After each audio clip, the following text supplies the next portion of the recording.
Coach. Why don't you just All start? right, I got to give credit to Tennessee Tech. I mean, they didn't have anything going. I thought we took them out of everything they wanted to do. Never allow them to establish a rhythm with our pressure, our run and jump in, and things like that.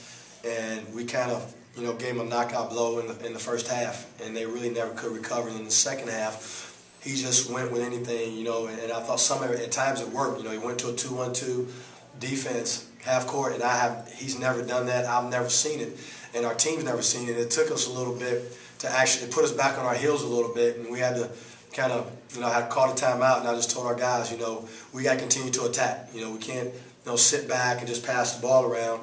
We got to go attack gaps, attack seams, and infiltrate this deal because they just want to give us something different. And once we, got our mind right and got back confident at doing what we normally do, and that's using dribble penetration and attacking the rim, we started to infiltrate that 2-1-2 deal. I know you were talking about offense, but I guess when you look at the stats, you start looking at the defense. You had 12 steals.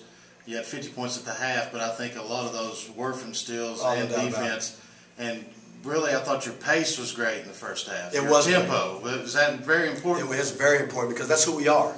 And we knew that we couldn't just play a half-court game with them because they're so big, and I went with my smaller lineup, and rebounding was going to be a factor. And you guys, as you saw, we tied with them. This is the first time in OVC play that we've tied with anyone from a rebounding standpoint, but they're the second-best rebounding team behind us from that standpoint. So we had to speed them up and make their big guys guard my little guys like we did down there, and that was actually that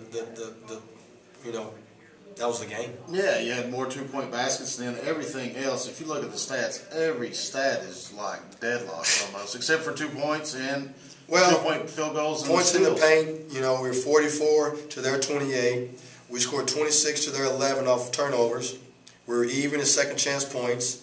They had 10 offensive rebounds, which is not to my liking.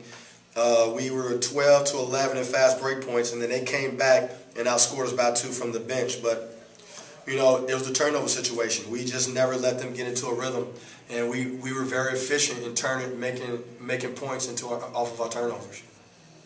It seems like when Karam plays well, you all play well. Well, Karam is a mismatch problem because most traditional four-man can't stay in front of him.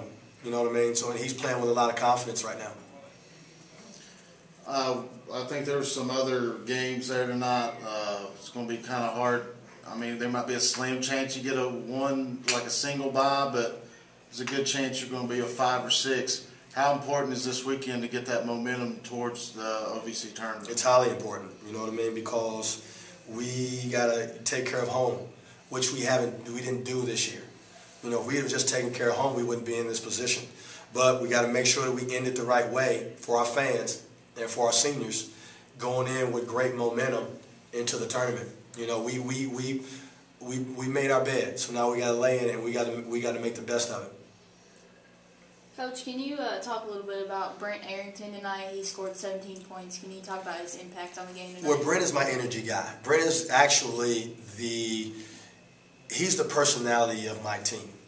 Sometimes he indulges and gets himself in foul trouble a little bit, but he sets the example of how hard you got to play on every possession.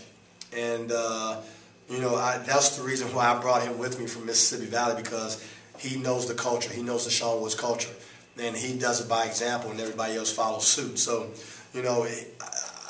he's like my son. You know what I mean? And I ride him harder than anybody, but he knows how to take it. And he's the personality because of the energy and effort that he brings night in and night out. Speaking of foul trouble, Descent, he got in some foul trouble early this game. Do you think that impacted your all's play at all? Well, it hurt our depth a little bit. But, he's a freshman. He plays hard too, you know what I mean? And he's a big shot maker. So, he's got to learn. He's going to get better, you know what I mean? The future's very, very bright for Miguel Descent. And once he stops fouling, he'll get better at that, know how to pick his battles a little bit, but the future's bright for him. He does everything I ask from a freshman standpoint. And with the OVC tournament coming up, what's your all's game plan going in? Well, we just got to continue to do what we're doing. You know what I mean? You spread people out, drive them, we're making shots. We're fresh right now. We're in a good groove right now. We just got to finish it off on Saturday and then going into it. You know, if we got to play 4 games, we got to play 4 games. You know what I mean? But there's not a team in this league that wants to face us. You know, we're tough out. It's just we got to be smart about it and take 1 game at a time. Sean, I was going to have you pretty late game for the community, but I thought the student support was pretty good in the end zones. I'll tell you what, our students was great, you know what I mean, and they have been great all year. And, you know, this has been a great year from a crowd standpoint, and hopefully it'll lead over to next year because we're a fun team to watch. And people have fun when they come watch us play. So that's what we're trying to get Morehead to have home court advantage, you know, and our guys need that. I think they deserve it. I think every sport deserves home court advantage. That's part of the college experience. And it's been a great year. It's unfortunate we let them down a few times in some big games, but they've been there, you know, all year long. And I want to let everyone know that I appreciate it and continue to, as long as I'm here, I need that excitement because I was a player before, and I get going off the crowd. And that's what college basketball and that's what a college experience is all about. Very good. All right. Thanks.